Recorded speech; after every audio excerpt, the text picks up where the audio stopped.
All right, here we go. All right, my second video on my favorite round of all time for handguns, the 38 Special. Well, that includes the 357 Magnum, though. Because they're kind of the same thing. I mean, it's just a Magnum version of a 38. You know, don't say it ain't. You know, it is. And it has a long history, going back to the 38 Short Colt. The 38. Because the 38 Short Colt, the reason this is 38, and even though it measures 357, right? We know it's a 357. The reason it's a 38 is because the case measures 38, it's rimmed, and it measures 38. Why? Because it had to fit in a 36 caliber Navy ball revolver. That's what they put the 38 Short Colt in. They retrofitted it. So that's why it's that size, to fit in that. And the rest is history, as they say. And then speaking of the Colts, the 38 Long Colt, which became popular in the military, you know, they got talked into that as a sidearm, and then they found out in the Philippine-American War that not so much. Not so much. You know, yeah, there's some good accounts there of how ineffective the 38 Long Colt was against guys with swords, you know? Failure. It's like, psh, psh, psh, damn it, I've shot him 6 times, what the hell, yeah. Not much stopping power there, those old 38. The bullet was, I think, too small. It was black powder. You know, it wasn't that long. It just didn't have the, you know, it's not like a 44 or 45, which is bigger, so there's more power. You know what I'm saying? And even if it's black powder, it just wasn't, it just had no stopping power. I mean, there's a famous, if you haven't heard, there's a famous account of a guy who was talking about it. You know, like with the 38 Long Colt during the Philippine-American War, how, you know, he was attacked by a guy with a sword, and he couldn't stop him with a 38 Long Colt. And that, you know, and that was happened a lot. They found out that it was very ineffective. So, make a long story short, Smith & Wesson came up with the 38. And this was still black powder when it first came out, not smokeless. From like 1898, I think it was.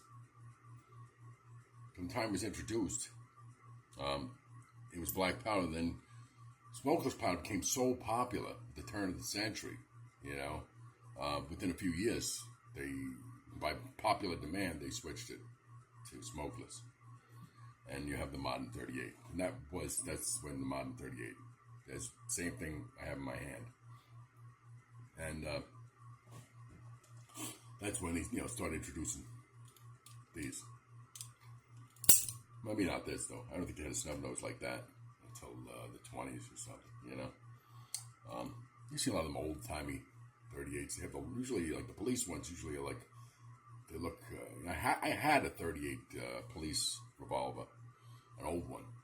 It wasn't that old. It wasn't from like the teens or something. It was from the 1930s or 40s, you know. Barely worked. I had to put a rubber band on the back so it would fire, you know. It just like it test fired. It was a long time ago when I was a kid. Anyway, long story short, you can see why I like 38s. But anyway, so yeah, that's why they came up with that.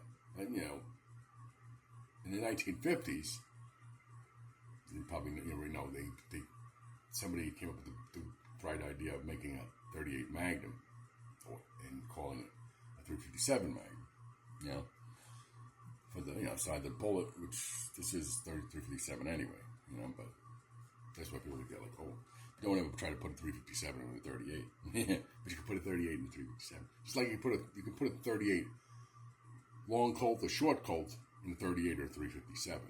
And you can put a 38 in a 357, but don't put a 357 in anything else. Yeah, but a 357. So long story short, the 38 quickly became popular with police departments.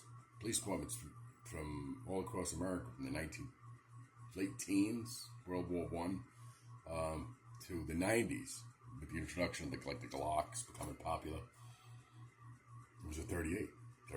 Well, when I was a kid, always what you seen 38s, 38s, 38s. The TV in the real world, cops on New York City, 38s, 38s. And then it faded, with exhibit Glocks. But in the military, too. Like you said, you were talking about the Philippine-American War. Well, World War I, World War II, Korea, Vietnam, 38, 38, 38. Other than 45, and not everybody was carrying a 45 like you think, everybody had a 1911. Not. You know what I'm saying? No. Lots of people carried 38s. So military 38s. Yeah.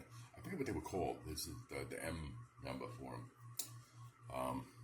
For the old time 38. But I know. I should know. But I forgot. But anyway, it's interesting. The service history, of the 38. And it's still popular today, You go in any store and sure you can get a box of 38, I mean, I did, I went into a pawn shop and bought this, for $140 with a box of ammo. Beat that shit, in 2025, I was impressed. I was like, really? I was like, yeah. It's hard to find a gun for $100 anymore, So it's like I was kind of shocked. They can still actually, this is another part of this video, you can still actually buy a gun for $100, And a good one. It's a good gun. I mean, it's not the greatest gun in the world. It's not super high quality, but it's actually very accurate.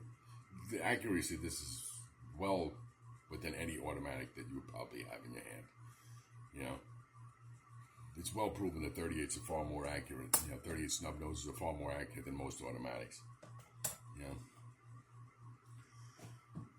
Revolvers will beat automatics any day in accuracy.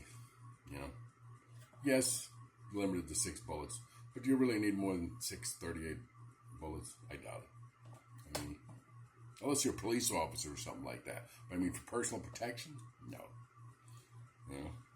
Yeah, I have a 9mm, But I like my 38. And that's all I got to say on that, I think. Yeah, I think so. I think I said it all. So it's just a little short video on 38 to decide to make. Hope you liked it.